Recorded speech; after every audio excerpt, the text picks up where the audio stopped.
Furniture വിപണന രംഗത്ത് 13 വർഷത്തിലധികം നിലമ്പൂരിൽ പുതുമയുടെ പ്രൗഢ വിസ്മയം ഒരുക്കിക്കൊണ്ട് വിശ്വസ്തയോടെ പ്രവർത്തിച്ചു വരുന്ന new Rajadhani furniture Keerthippadi Nilambur. Hi, നിങ്ങളുടെ പുതിയ ജിമ്മിലേക്കുള്ള ബെസ്റ്റ് ജിം എക്യുപ്മെന്റ്സ് എവിടെ വന്ന് പർച്ചേസ് ചെയ്യണമെന്നുള്ള ആലോചനയിലാണോ?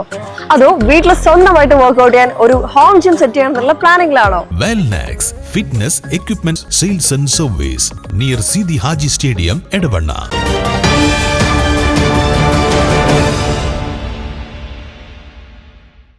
പൊന്നാനി ഹാർബർ പരിസരത്ത് യുവതിയെ മരിച്ച നിലയിൽ കണ്ടെത്തിയ സംഭവം കൊലപാതകമാണെന്ന് പോലീസ് സ്ഥിരീകരിച്ചു. സംഭവത്തിൽ ഭർത്താവ് മുഹമ്മദിനെ പോലീസ് കസ്റ്റഡിയിലെടുത്തു. പരപ്പനങ്ങാടി റെയിൽവേ ട്രാക്കിന് സമീപത്ത് വെച്ച് ട്രെയിനിന് മുന്നിൽ ചാടി ആത്മഹത്യ ചെയ്യാൻ ശ്രമിക്കുന്നതിനിടെയാണ് ഇയാളെ പോലീസ് പിടികൂടിയത്. സംശയമാണ് കൊലപാതകത്തിന് കാരണമെന്നും മുഹമ്മദ് കടുത്ത ലഹരിക്ക് അടിമയാണെന്നും പോലീസ് പറയുന്നു. ഇന്ന് രാവിലെയാണ് 22 വയസ്സുകാരിയായ ഫാത്തിമയെ ഹാർബർ പരിസരത്തെ മണൽത്തിട്ടയിൽ മരിച്ച നിലയിൽ കണ്ടെത്തിയത്. മൃതദേഹം മണലിൽ കമിഴ്ന്നു കിടക്കുന്ന രീതിയിലായിരുന്നു. മൃതദേഹത്തിന് മുകളിൽ മണൽ വാരിയിട്ട് മറയ്ക്കാനും ശ്രമം നടന്നിരുന്നു. പ്രദേശത്തെ തെരുവ് നായ്ക്കൾ മൃതദേഹത്തിന്റെ കാല് വലിച്ചിഴയ്ക്കുന്നത് കണ്ട നാട്ടുകാരാണ് വിവരം പോലീസിനെ അറിയിച്ചത്.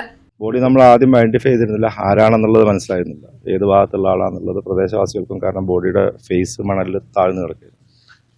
അപ്പോൾ നമ്മൾ ഫോറൻസിക് ടീമൊക്കെ വരാൻ വേണ്ടിയിട്ട്, ഫിംഗർ പ്രിന്റും എല്ലാ ടീമും വരാൻ വേണ്ടിയിട്ടാണ് നമ്മൾ വെയിറ്റ് ചെയ്തത്. അപ്പോൾ അവർ വന്നതിന് ശേഷം ബോഡി നമ്മൾ മലർത്തി കിടത്തിയപ്പോഴാണ് ഈ പരിസരത്തുള്ള ഒരു സഹോദരി തന്നെയാണ് ഉള്ളത്. അവരുടെ സിസ്റ്ററും പിന്നെ ഭർത്താവിന്റെ അനിയനും വന്നിട്ട് ബോഡി കണ്ടിട്ട്, ഫാദറിന്റെ അനിയനും.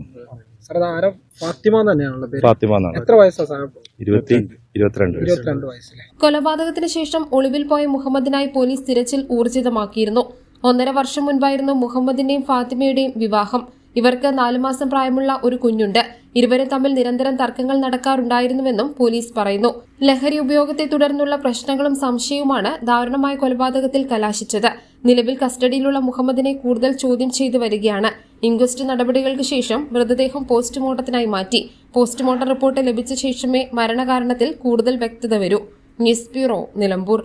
കാലിക്കറ്റ് യൂണിവേഴ്സിറ്റിയുടെയും കേരള സർക്കാരിന്റെയും അംഗീകാരത്തോടെ വിൻസെൻഷൻ വൈദികരുടെ നേതൃത്വത്തിൽ നിലമ്പൂർ റെയിൽവേ സ്റ്റേഷന് സമീപം ഡീപോൾ ക്യാമ്പസിൽ BCA, BSW, BCom, BSc artificial intelligence, BSc psychology, BSc hotel management തുടങ്ങിയ ഡിഗ്രി കോഴ്സുകളിലേക്ക് അഡ്മിഷൻ ആരംഭിച്ചിരിക്കുന്നു. ഡീപോൾ കോളേജ്, ഡിസാറ്റ്, നിലമ്പൂർ.